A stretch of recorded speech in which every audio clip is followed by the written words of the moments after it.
मित्रांनो, एका अत्यंत निरागस अशा बालिकेला आयुष्यातून उठवणारी आणि माणुसकीला काळिमा फासणारी ही घटना आहे. छत्रपती संभाजीनगरच्या सिल्लोडमध्ये अवघ्या 4 वर्षाच्या मुलीची क्रूरपणे हत्या करण्यात आली आणि या हत्येमागचं सत्य जाणून तुम्हालाही धक्का बसेल. अवघ्या 4 वर्षाची ही मुलगी, तिचं नाव आयात, आणि या चिमुकलीचा निर्दयीपणे खून करण्यात आलेला आहे. आणि या प्रकरणात आणखीन एक धक्कादायक माहिती म्हणजे ही मुलगी, अगोदर असं कळलं होतं की ही दत्तक घेतलेली आहे. नंतर पुढे झालेल्या तपासात हे समजून आलेलं आहे की एका दारुड्या बापाकडून अवघ्या 5,000 रुपयात ह्या मुलीला विकत घेण्यात आलेलं होतं. काय आहे हे प्रकरण, या संदर्भात आज आपण बोलणार आहोत. तेव्हा मी राजेश जाटवे पुन्हा एका नवीन माहितीपूर्ण आणि सुपरफ्रेश एपिसोडमध्ये आपलं स्वागत करतो. शेख फहीम आणि त्याची पत्नी फौजिया हे या दोन्ही आरोपींचं नाव आहे. यात दोघांनाही 4 मुलं झाली आणि 4ही मुलावर एकही मुलगी नव्हती. त्यामुळे मुलीला हौसे खातीर त्यांनी ही मुलगी दत्तक घ्यायचं ठरवलं नव्हतं. 4 वर्षाची आयात, एका कुटुंबाने तिला दत्तक घेतलं आणि पुढल्या काही महिन्यातच तिचा मृत्यू झाला, आणि तोही अमानुष छळामुळे. फहीम आणि फौजिया यांनी आपल्या दत्तक मुलीचा अमानुष असा छळ केला. तिच्या शरीरावर चटके दिले आणि एका टणक वस्तूने तिच्या डोक्यावर वार केला आणि त्यात या चिमुकलीचा जीव गेला. सुबह पुलिस थाने सिल्लोड में हमारे पास एक एमएलसी आई थी, जिसमें एक 4 साल की बच्ची को अलग अलग जगहों पे चोट लगी हुई और उसकी डेथ हो गई कुछ समय बाद. जब वो रुग्णालय पहुंची तब तक उसकी डेथ हो चुकी. इंक्वेस्ट करके हमें ये समझ आया, इंक्वेस्ट पंचनामा से, कि उनको उनके पैर पे उनके अलग अलग हड्डियों की टूटने की हमें पता चली कि उन्हें पैर में चोट लगी है, उनके हाथ में चोट लगी है और उनके छाती में हड्डियां टूटी हैं. आस पड़ोस से पता किया तो समझ में आया कि उनके माँ और पिताजी पे थोड़ा संदेह हमें उत्पन्न हुआ है. इसके लिए हमने उन्हें अटक किया है. सर्वात धक्कादायक बाब म्हणजे त्यांनी ही मुलगी दत्तक नव्हती घेतलेली, तर अवघ्या 5,000 रुपयात त्यांनी ही मुलगी विकत घेतलेली होती. एका मध्यस्थामार्फत हा व्यवहार झालेला होता.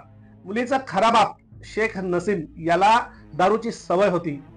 तो आपल्या चिमुकल्या आयातला, म्हणजे 4 वर्षाची जी आयात होती, तिला अक्षरशः भीक मागायला लावायचा.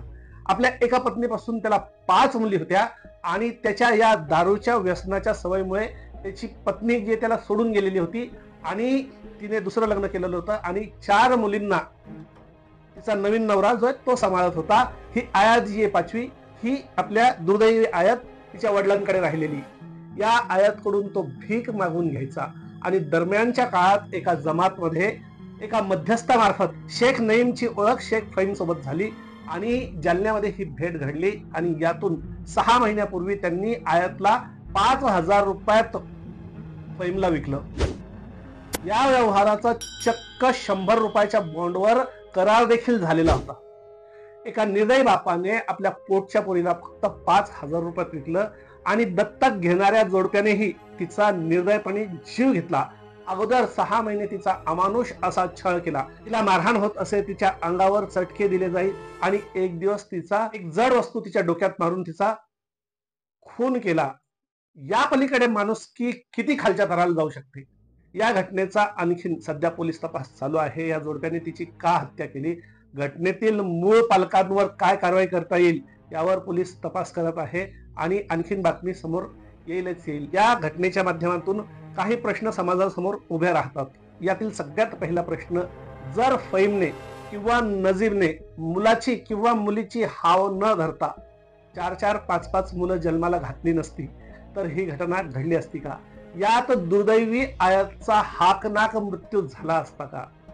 ही घटना आपल्याला एक मोठा धडा देते. पालकत्व ही जबाबदारी आहे, व्यापार अजिबात नाही. मुलं विकली किंवा विकत घेतली जाऊ शकत नाही. त्यांना प्रेम आणि सुरक्षितता हवी असते. कुटुंब नियोजन किंवा कुटुंबाची जबाबदारी आणि कुटुंब नियोजन करणं गरजेचं आहे. जर त्यांचं तुम्ही संगोपन करू शकत नसाल तर त्यांना ह्या जगात आणण्याचा तुम्हाला अजिबात अधिकार नाही. अशा प्रकारच्या अन्यायाच्या बाबतीत सजग बनणं, संवेदनशील बनणं आणि अन्यायाच्या विरोधात उभं राहणं आपलं कर्तव्य आहे. त्यामुळे या व्हिडिओला फॉरवर्ड करा, शक्य होईल तितकं फॉरवर्ड करा. या नराधमांना तिघांनाही कडकात कडक शिक्षा झाली पाहिजे. या निर्दोष मुलीला न्याय मिळणं गरजेचं आहे. एक समाज म्हणून आपली काय भूमिका असेल हे आपल्या कमेंट सेक्शन मध्ये लिहा. हा व्हिडिओ आवडला नसेल कारण दुर्दैवी आहे तरीही लाईक करा, नाही केलं तरी हरकत नाही, पण शेअर नक्कीच करा. आमच्या चॅनलवर नवीन असाल तर सबस्क्राईब करा. या व्हिडिओमध्ये इतकेच. आता आपण भेटूया पुन्हा एखाद्या अशाच माहितीपूर्ण व्हिडिओ. तोपर्यंत संवेदनशील बना, सजग बना, अन्यायाच्या विरोधात राहा. वंदे मातरम. जय हिंद.